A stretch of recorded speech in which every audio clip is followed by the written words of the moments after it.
siap maju, siap menang, dan siap kalah. Ya. Nah, kalau menang berarti semuanya sudah siap. Saya bertanya nih, seberapa siap untuk kalah?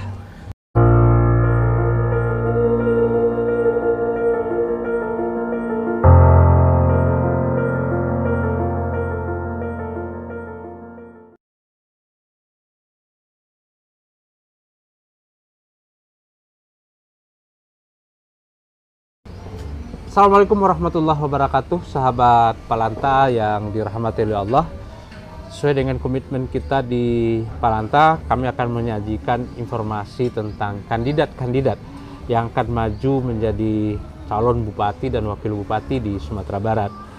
Pada kesempatan ini kami berkesempatan untuk mewawancarai Pak Afrizal Tanjung, SPD MPD, di mana beliau ini adalah salah seorang kandidat yang akan maju di Kabupaten Pasaman.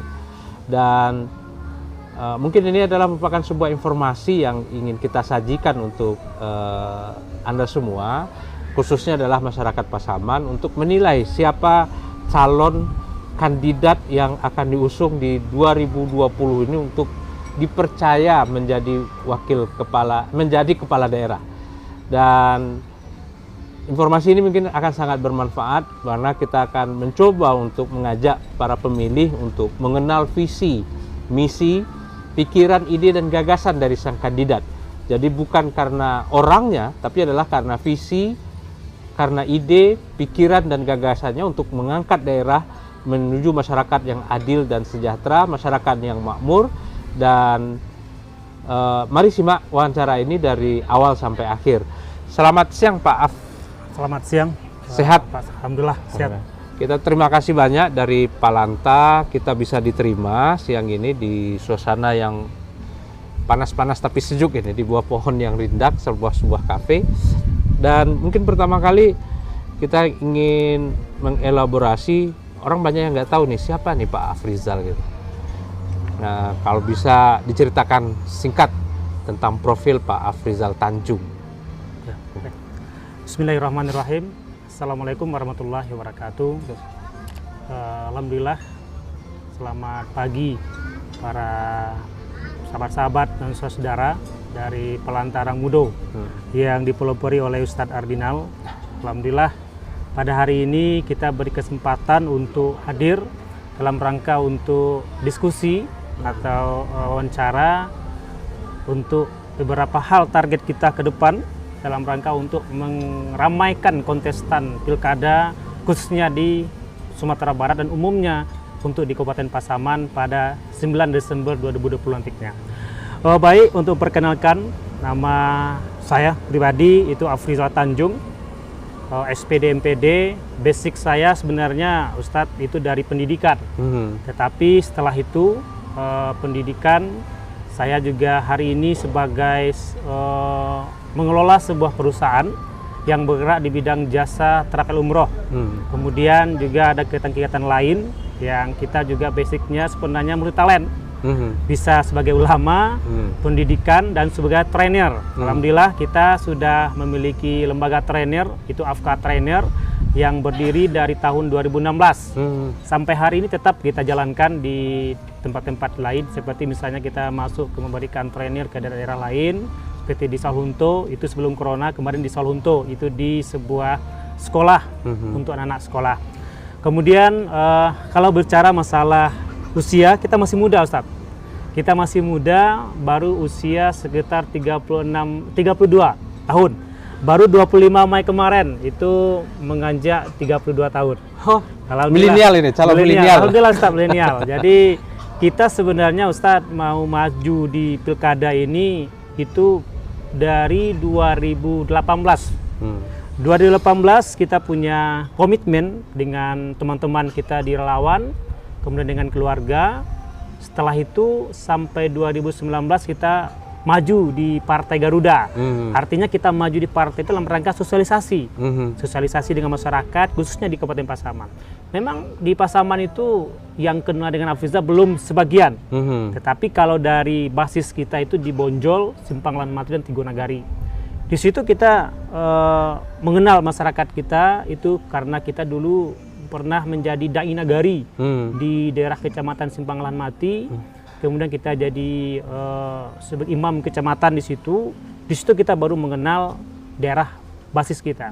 Tapi alhamdulillah sampai hari ini dari Panti sampai ke Rau kita sudah punya link, kita sudah punya program di situ, Ustaz. Kita punya relawan kita, dan insya Allah nanti selesai corona ini kita akan melakukan itu deklarasi dengan pasangan calon kita, dan insya Allah saya sendiri itu dari kandidatnya sebagai wakil, karena kita baru masih muda, kita wakil. Dan sampai hari ini kita masih komit dengan Bapak Haji Qolat Nasution. Beliau adalah seorang pengusaha, dan insya Allah nanti itu akan berduet dengan kita. Sampai hari ini komitmen kita berdua masih komunikasi kita masih lancar, dan semua itu nanti akan kita realisasikan ketika nanti menunggu rekomendasi dari partai yang akan mendukung. Ustaz. Ada yang menarik. Modal politik apa yang Pak Af punya sebagai pengamat? Banyak orang yang menyaksikan yang muda, maju, paham apa, mengerti apa. Walaupun sebetulnya 32 itu dibandingkan dengan pemimpin-pemimpin bangsa di masa yang lalu sebetulnya bukan muda lagi.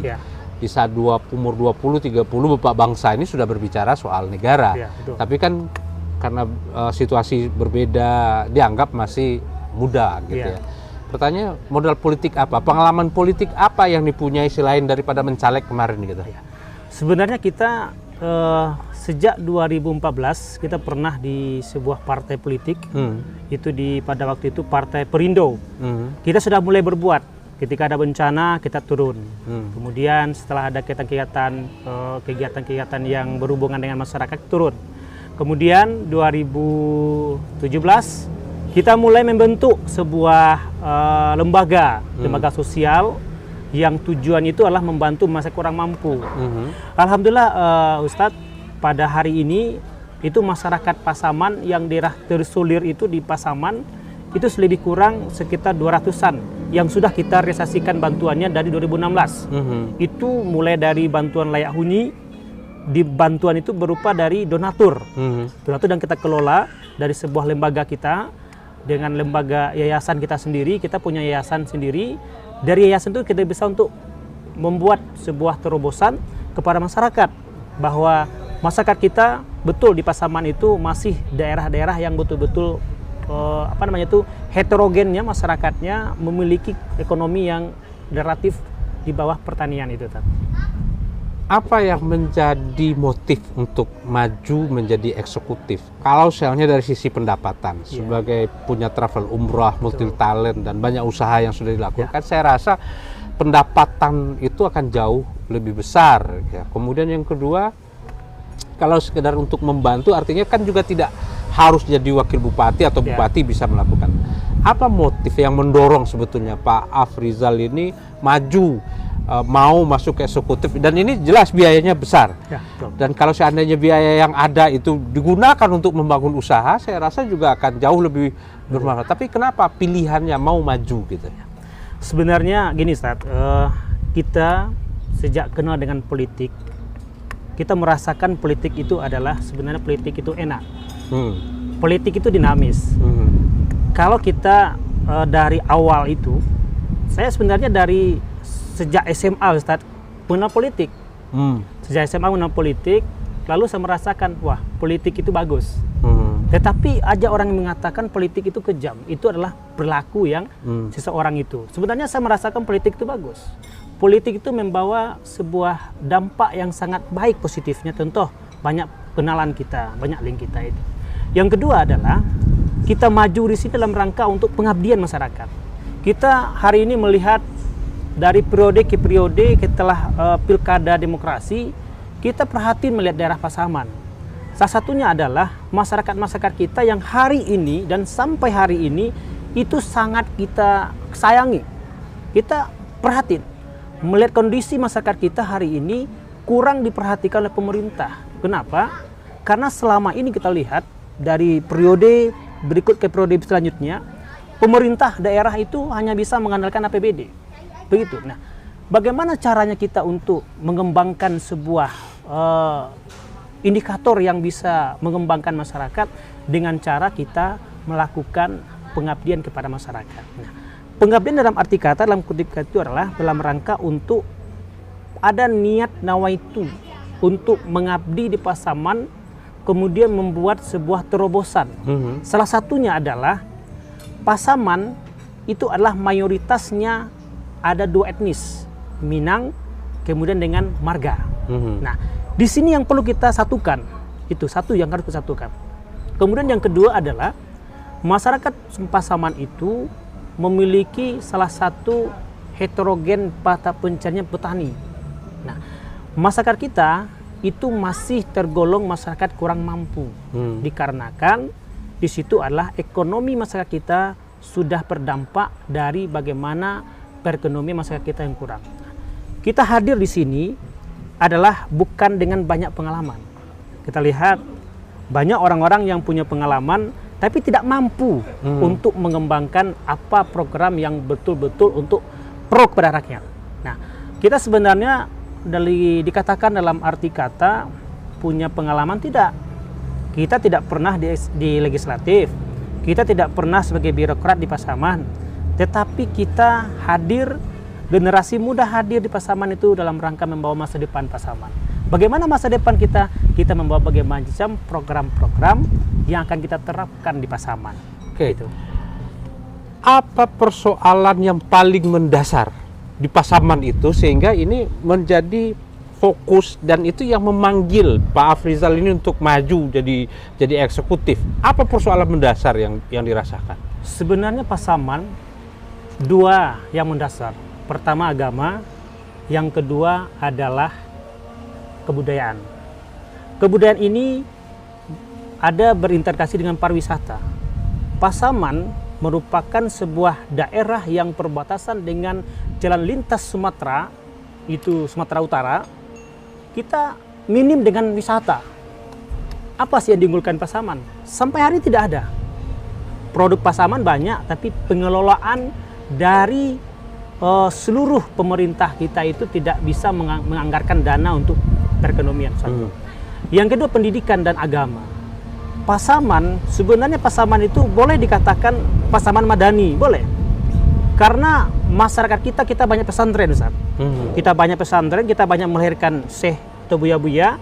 Di situ terkena Tuanku Rao, di Bonjol terkena Tuanku Imam Bonjol. Kedua orang ini perlu ada, salah satunya adalah contoh Rao. Di Rao itu banyak pesantren. Sangat luar biasa. Kalau kita melahirkan mubalik, melahirkan para dai-dai luar biasa banyaknya. Tetapi ketika ada hal yang mendasar tentang pendidikan keagamaan, kenapa Pasaman hilang? Itu satu. Yang kedua tadi adalah masalah kebudayaan dan wisata. Yang ketiga adalah ekonomi. Ekonomi, kalau sebuah Pasaman itu dikatakan sejahtera, apabila masyarakat Pasaman itu perekonomiannya dicukupi. Contoh, lapangan pekerjaan. Kita banyak hari ini, Ustaz. Banyak para pengangguran. Mahasiswa tamat kuliah tidak bisa mencari pekerjaan. Nah, kita dengan Pak Kholat, kalau nanti Allah mengizinkan, kita punya strategi. Beliau orang pengusaha, kita orang sipil.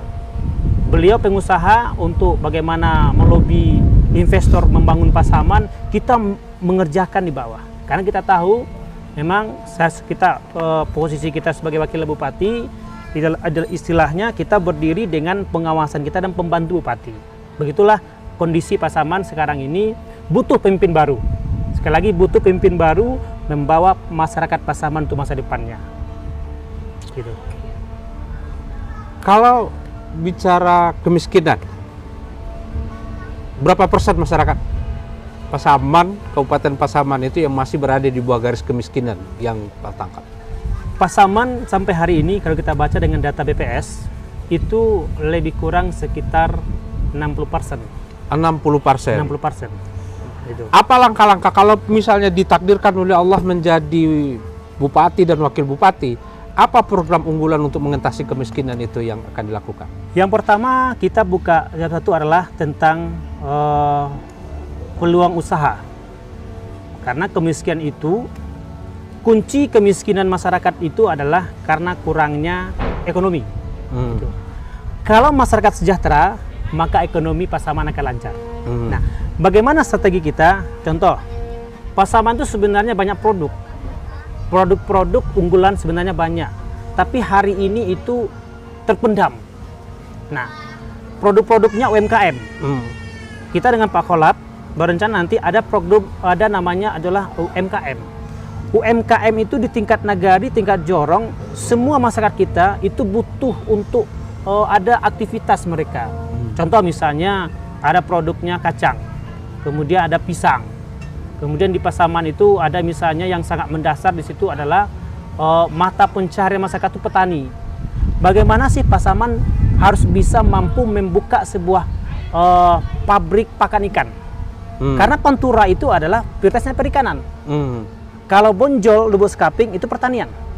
Nah, kita komitmen dengan Pak Haji Kolab membuka sebuah program itu adalah untuk menambah supaya masyarakat yang perikanan di daerah Rau itu tidak mengambil makanan ikan itu di luar.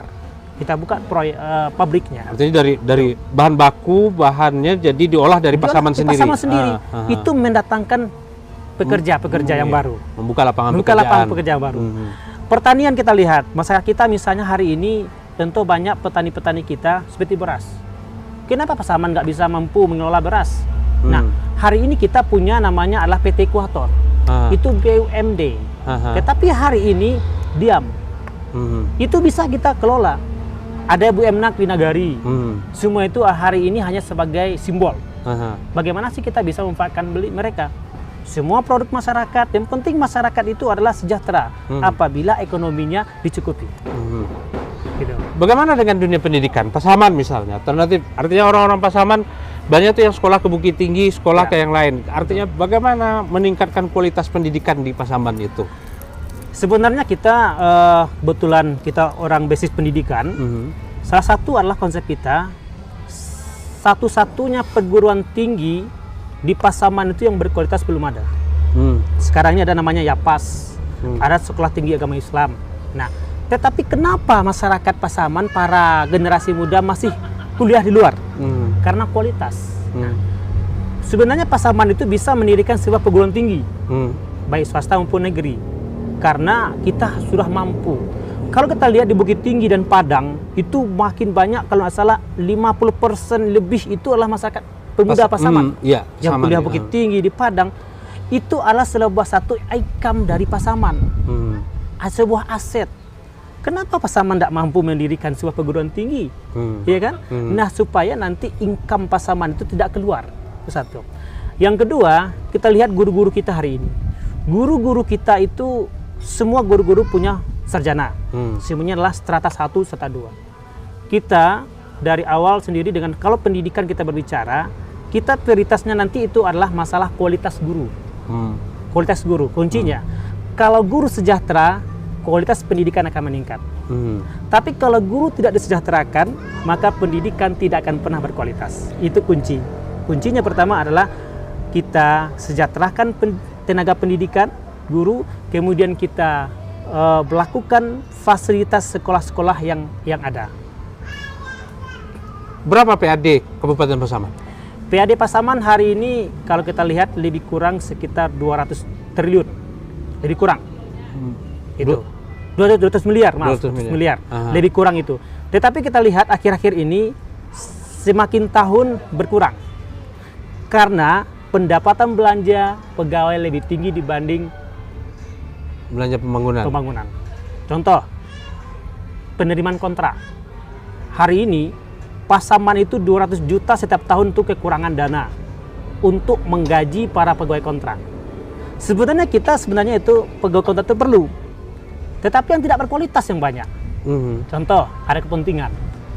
Nah, kita berkomitmen nanti kalau masyarakat Pasaman mempercayakan kita kepada kita bersama untuk Pasaman 5 tahun ke depan, kita memiliki konsep. Semua pegawai kontrak itu kita lakukan. Salah satu adalah menilai kompetensi mereka. Karena anggaran ini besar. Anggaran ini lebih kurang 200 juta lebih, atau 1 M mendekati itu kalau kontrak itu, bisa untuk membangun. Nah, padahal kita lihat, kualitas pegawai kontrak itu kadangkala kita tidak menginginkan. Nah, itu yang menyebabkan terlalu banyak belanja pegawai. Jadi belanja pegawai 1 M untuk menggaji setiap bulan. Setiap bulan. Dan itu masih kurang 200 juta. 200 juta. Masih kurang. Nah itu. Tapi kinerja tidak terukur. Tidak terukur. Gitu. Kita lihat misalnya pegawai PNS atau kontrak. Sekarang kita lihat ASN yang ada di Pasaman itu, mereka itu lebih senang bekerja secara santai karena ada pegawai kontrak, ada pegawai honor. Padahal mereka tidak digaji. Kasihan kita. Kita kasihan kita, makanya kita sampaikan kalau nanti kita beri amanah, semua pegawai kontrak itu kita libur kembali, kita lakukan bagaimana betul-betul yang berkualitas. Dan kesejahteraannya bisa ditingkatkan. Kita tingkatkan. Begitu pula ASN. Apa program unggulan kalau misalnya yang direncanakan dan kalau seandainya jadi itu akan dieksekusi yang akan dilakukan di Kabupaten Pasaman? Pertama sekali kita akan melakukan yang pertama adalah UMKM. UMKM, usaha kecil dan menengah, karena kita kasihan kepada masyarakat yang punya ahli, punya potensi untuk mengelola sebuah produk tapi tidak tersalurkan. Satu. Yang kedua, wisata. Kita akan buat sebuah wisata andalan di Pasaman. Ustadz mungkin pernah mengenal namanya Puncak Tonang di Lubuk Sekaping. Itu seorang pribadi yang mendirikan. Kenapa sih Pasaman tidak mampu? Ya kan? Contoh Ekuator bisa dikelola, Rimbo Panti bisa dikelola. Sekarang ini di daerah Empat Tunggul itu ada namanya Bukit 7 atau Bukit Teletubis istilahnya kalau generasi muda itu bisa dimanfaatkan sebagai wisata, menambah income. Satu. Yang ketiga, pendidikan. Pendidikan kita sampai hari ini masih kurang dalam kualitas. Yang keempat adalah prioritas kita adalah agama. Menarik tadi bicara UMKM. Apa persoalan UMKM yang nampak oleh Pak Afrizal? Persoalan UMKM kita lihat adalah kita inginkan Pasaman itu punya produk andalan. Contoh, kita pergi Bukit Tinggi ada Sanjay. Kita pergi ke Payakumbuh ada Batiah. Pergi ke Padang ada namanya Mingkuang. Pasaman apa? Nah, kita menginginkan itu kan baru produk unggulan, ya, artinya di daerah. Tapi kalau UMKM kan tentu sangat banyak itu. Ya. Usaha-usaha itu akan sangat banyak. Ya. Gitu. Persoalan UMKM itu yang nampak oleh Pak Afrizal itu apa? Persoalan pertama adalah masyarakat punya aktivitas untuk membuat sebuah produk Pasaman, tapi pemasarannya tidak ada. Oke. Itu satu pemasaran. Nah, kenapa? Mau dimanakan? Banyak produknya banyak, tapi pemasaran kemana? Nah, kita bisa itu mendirikan sebuah gudang di sebuah situ oleh-oleh Pasaman. Semua nagari dan jorong yang ada produk unggulannya kita ambil. Ayo Dinas Perindakop itu andal, kita buat sebuah produk. Jadi semua itulah produk kita karena pemasaran pertama. Nah, kemudian kemana mau dipasarkan? Kalau semuanya ada, semua produksi ini ada, kemudian numpuk di gudang, bagaimana? Kemana dipasarkan? Kita sekarang ini di Pasaman, Ustadz, ada namanya Kopi Pasaman. Kopi Pasaman itu sampai hari ini masih dikelola oleh para perantau kita di Jakarta. Ikatan Keluarga Perantau Pasaman. Sampai hari ini mereka itu mengelola. Dan kita bisa memanfaatkan beli mereka. Oke. Jadi artinya pemerintah melakukan terobosan pemasaran. Jadi mereka produksi, pemerintah membukakan jalan. Nah, sebenarnya investor yang paling unggul itu adalah perantau. Kenapa kita tidak bisa membukakan mereka? Perantau Pasaman itu banyak orang-orang yang pengusaha di luar. Kita manfaatkan mereka. Karena yang investor itu bukan orang asing. Investor Pasaman itu yang paling unggul itu adalah perantau. Jadi satu pemasaran. Ya. Kemudian yang lain persoalannya? Modal. Disitulah masyarakat kita kendala modal.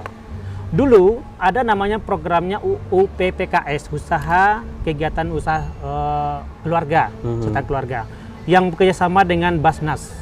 Tapi sampai hari ini hilang. Satu. Yang kedua, sebenarnya di UMKM itu di badan usaha milik nagari itu bisa ditanggarkan. Karena dalam SOP dana desa itu ada. Karena BUMNAK yang ada di nagari itu sampai hari ini tidak hidup. Nah, itu kita manfaatkan. Contoh, kita kasih pinjaman lunak kepada masyarakat melalui BUMNAK tanpa dikembalikan, tanpa ada bunga. Kita menginginkan Ustadz, Pasaman itu bebas dari riba. Sistemnya adalah jadikan Pasaman itu Pasaman yang madani, yang jauh dari riba. Masyarakat yang jauh dari riba itu akan sejahtera. Gitu. Salah satu sentra kekuatan umat itu adalah masjid.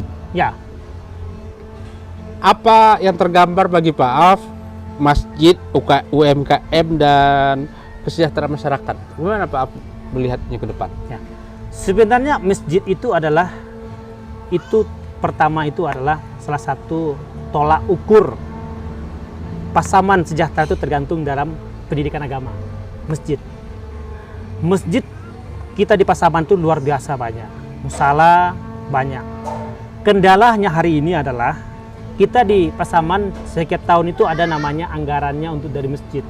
Ada misalnya bagi garin, bagi imam khatib. Nah, saya dengan Pak Kholat komitmen kita untuk 5 tahun ke depan, kalau masyarakat mempercayakan, prioritas kita adalah UMKM dan pendidikan agama. Itu pertama. Contoh, kita buat kegiatan safari subuh berjamaah. Bupati dengan wakil bupati turun ke masjid. Kenapa masyarakat nggak mampu turun? Semua kepala desa kita bawa. Kita rasakan bagaimana nikmatnya duduk dengan masyarakat kecil, seperti daerah Mapatunggu Selatan. Ada daerah pertemuan di Mapatunggu Selatan. Itu 3 jam pakai bot, Ustaz. Di situ masyarakatnya butuh itu. Nah, butuh di situ. Jadi kita anggaran keagamaan itu perlu ditingkatkan. Ya kan? Perlu tingkatkan. Jangan hanya membangun fisik ke fisik, tapi moral yang perlu kita bangun. Itu kunci pertama, pembangunan moralitas masyarakat kita dalam pendidikan agama. Gitu. Oke. Kita kembali nih ke cerita pilkada. Siap maju, siap menang, dan siap kalah. Ya. Nah, kalau menang berarti semuanya sudah siap. Saya bertanya nih, seberapa siap untuk kalah? Kita sebenarnya kalau kita orang politik, jatuh berapa kali itu biasa. Jatuh. Kita pernah jadi calon wali nagari, kita kalah tidak masalah. Kalah kemarin dengan caleg provinsi, kita biasa. Karena orang politik 10 kali pun jatuh dia tetap dia bangkit. Karena apa? Motivasi seorang politik itu adalah semangat. Kemudian yakin kepada Allah SWT. Tidak ada rasa penyesalan? Tidak ada. Karena orang politik itu harus berani. Itu optimisnya, berani dan yakin bahwa Allah itu akan jatuh pada kita. Apapun keinginan masyarakat. Yang penting nama itu kita. Nama kita memimpin itu adalah bukan untuk kepentingan pribadi, tapi bagaimana masa kita sejahtera. Oke. Gitu. Oke, Pak, ini karena memang sudah 30 menit Ya. kita bicara. Poin penting yang ingin disampaikan kepada penonton Palanta ini kira-kira apa? Baik, terima kasih kepada sahabat Palanta Tamudo. Salah satu adalah motivasi kita untuk ke depan. Menjadi generasi muda itu adalah salah satu momentum yang baru hari ini. Kenapa? Pemilih milenial lebih cenderung memilih kandidat yang muda. Kenapa? Anak muda itu lebih cenderung memilih orang-orang yang bisa seide dengan dia. Yang pertama. Yang kedua, menjadi pemimpin tidak gampang. Menjadi pemimpin tidak gampang. Tapi bagaimana kita bisa memberikan asumsi yang benar kepada masyarakat. Karena kita yakin yang keyakinan dan optimisme itu perlu dalam diri kita. Menjadi seorang politik tidak harus ketika kita kalah kita mundur, tidak. Jangan. Karena menjadi seorang politik itu adalah salah satu seorang jiwa patriot. Saya merasakan politik itu bukan yang negatifnya, tapi yang positifnya. Karena berpolitik itu adalah salah satu berdampak positif. Itu menurut pribadi saya. Yang ketiga, para teman-teman sahabat Palanta, jadilah seorang manusia yang mampu memberikan terbaik kepada orang lain. Karena sebaik-baik kita belum tentu kita dinilai oleh orang baik, tetapi kita berusaha untuk baik. Itu. Kemudian apapun yang kita lakukan, anggap itu bahwa semua itu adalah merupakan amal jariah bagi kita. Kita dengan Pak Kholat Nasution, Ustadz Ardinal, berkomitmen kalau kita kalah, semua dana yang kita habiskan itu dianggap itu amal jariah. Kita anggap sedekah bagi masyarakat Pasaman. Kenapa? Uang yang kita berikan nanti itu adalah uang pribadi kita untuk masyarakat Pasaman. Dan nanti kita menang adalah dari masyarakat Pasaman untuk masyarakat Pasaman kembali. Kenapa? Kalau mencari kaya dari pemimpin tidak bisa kita kaya. Tapi kita kaya dengan berbagai macam ide, kita kaya dengan berbagai macam kegiatan-kegiatan yang berpositif, tetapi masyarakat kita sejahtera, itulah kekayaan yang hakiki bagi seorang pemimpin. Kalau masyarakatnya masih miskin, berarti pemimpinnya belum dikatakan orang yang berhasil memimpin sebuah daerah. Tapi kunci pemimpin itu adalah yakin, optimis bahwa masyarakat kita itu akan bersama kita. Insya Allah, mudah-mudahan ke depan kalau Allah memberikan takdir, yang penting kita berikhtiar, kita punya niat yang baik, tidak memberikan sesuatu apapun, yang penting kita nawaitu kita untuk membangun Pasaman.